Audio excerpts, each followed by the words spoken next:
Hi friends, আশা করছি সবাই ভালো আছো। তো আজ আমি দেখাবো একটা ক্যাফে যেটা মেছেদাতে আছে, বাট নাম সেটার কোলাঘাট ক্যাফে। আশা করি তোমরা থাম্বনেল দেখেছো, থাম্বনেল দেখে বুঝতেই পারছো।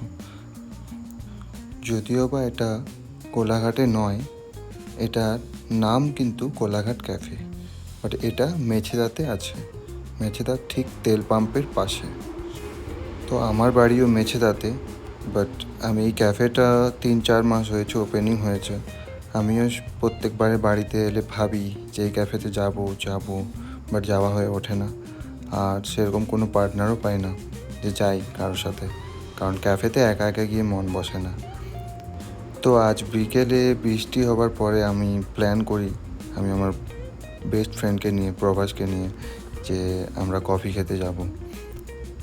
তো ওকে সারপ্রাইজ দেওয়ার জন্য ওকে ডাকি। তো তারপরেই আমরা বেরিয়ে পড়ি ওই ক্যাফের উদ্দেশ্যে। তো আমরা একটু রাস্তাটা বাড়িয়ে নিয়েছিলাম, কারণ আমরা একটু ঘুরে মেছেদা যাচ্ছিলাম, মানে রামতরক হয়ে ঘুরে। যারা রামতরক জানো তারা হয়তো বুঝতেই পারছো, হয়তো আমাকে অনেকে চেনেও রামতরকে।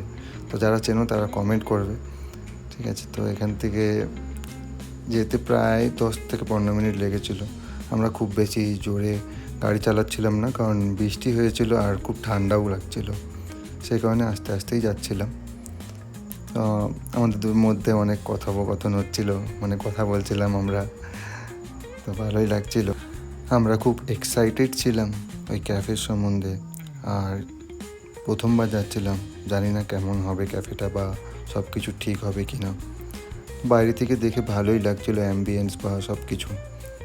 তো যাই, ট্রাই করি। আর হ্যাঁ, পুরো ভিডিওটা দেখার অনুরোধ রইল সবাইকার কাছে। আর তোমাদের সাপোর্ট পেলে আমি এরকম ক্যাফে বা এরকম বিভিন্ন রকম জায়গার আমি ব্লগ নিয়ে আসবো। প্লিজ আমাকে সাপোর্ট করো। আর এরকম নতুন নতুন ভিডিও পাওয়ার জন্য আমাকে সাবস্ক্রাইব করে রাখতে পারো।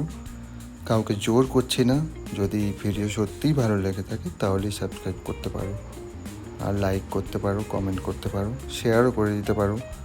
যারা এই ক্যাফেতে আসতে চাও আমাকে কমেন্ট করতে পারো, আমি পুরো অ্যাড্রেস দিয়ে দেবো। তো আমরা প্রায় কাছাকাছি এসে গেছি, আর 3 থেকে 4 মিনিট হয়তো বাকি আছে। সবাইকে একটা কথাই বলবো, মাইন্ড ফ্রেশ রাখার জন্য কখনো কখনো ক্যাফে বা রেস্টুরেন্টে যাওয়া উচিত। সেটা প্রেমিক প্রেমিকা, বন্ধু বান্ধব বা বাবা মাকে নিয়েও যেতে পারো। তো আমাদের এই 10 থেকে 15 মিনিটের জার্নিতে আমরা এসে গেছিলাম প্রায় ক্যাফের কাছাকাছি। এই যে দেখতে পাচ্ছ, ওই যে বিল্ডিংয়ের নিচেই ফার্স্ট ফ্লোরেই কোলাঘাট। তো আমরা এসে গেছি কোলাঘাট কফিতে, বাট এটা কোলাঘাটে নয়, এটা মেছেদাতে। কেউ ভুল করে আবার কোলাঘাটে খুঁজতে যেও না। এই যে সেই ব্যক্তি যার নাম এতক্ষণ ধরে নিচ্ছিলাম, এই সেই প্রভাস, যে আমার বেস্ট ফ্রেন্ড। তো একে আজকে নিয়ে এসেছি আমেরিকানো ট্রাই করাতে। তো আমরা প্রথমেই ঢুকে গেলাম ক্যাফের ভেতরে। ক্যাফেটা খুবই সাজানো গোছানো, তোমরা দেখতেই পাচ্ছ। তারপর একটা টেবিলে বসি আমরা, তারপর মেনুটা দেখি, তারপর 2-4টে সেলফি নিই। তারপর মেনুটাকে সামনে পেছনে ওপরে নিচে নেড়ে ঘেঁটে দেখার পরে একটাই জিনিস চয়েস হলো, আমেরিকানো, অনলি 70 রুপিস। তারপর এসে যায় আমেরিকানোটা। কফিটা ঠান্ডা হয়ে যাওয়ার আগেই ফিনিশ করি এবং চটপট করে বিলটা সেরে ফেলি। তারপর ক্যাফের থেকে বেরিয়ে একটু মেছেদার দিকে যেতে শুরু করি, কারণ অনেক দিন পরে পরে আসা হয়, তো বাড়ির জন্য কিছু না নিয়ে গেলে সেটা খারাপ লাগে, তাই না? সেই কারণেই বাড়ির জন্য কিছু কেনাকাটার জন্য মেছেদা যেতে হয়।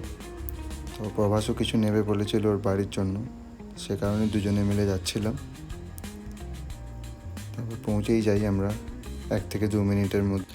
এই যে প্রভাস বাড়ির জন্য তেলে ভাজা নিতে গেছিলো, তো সেই ফাঁকে আমিও একটু চাই, আমি একটা পাশের দোকান থেকে একটু বাড়ির জন্য মিষ্টি কিনি।